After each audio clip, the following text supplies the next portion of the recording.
সুন্দর একটা পট, যেটার মধ্যে আমি এখন মানি প্ল্যান্ট গাছটিকে লাগাবো। তার জন্য গাছটিকে আমি সুন্দর করে কেটে নিচ্ছি।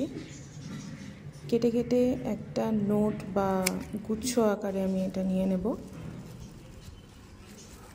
টুকরো ডালগুলো সব এক জায়গায় করে এবার আমি পটটির মধ্যে লাগিয়ে দেব।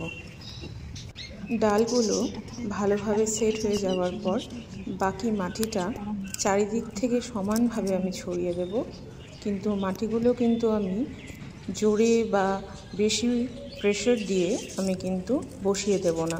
মাটিগুলো আলগা থাকবে, কিন্তু সমানভাবে যেন চারিদিকে ছড়িয়ে থাকে। আর এই সুন্দর ফুলের যে পটটি, সেটি আমার বোন তৈরি করে দিয়েছে। কুমোরটুলি থেকে এনে বাড়িতে এনে সুন্দর করে রং করে ডিজাইন করে আমার এই মানি প্ল্যান্টের জন্য সুন্দর করে ও তৈরি করে দিয়েছে। তার মধ্যে আমি গাছগুলো ডালগুলো কেটে আমি বসিয়ে দিলাম। ডালগুলো দেখো কি সুন্দর সেট হয়ে গেছে, আর একটু কেটে সেট করে দিলাম। এবার পুরো রেডি। কি সুন্দর লাগছে দেখো, হলুদ সবুজে সূর্যের আলোতে সুন্দর পটের মধ্যে মানি প্ল্যান্ট।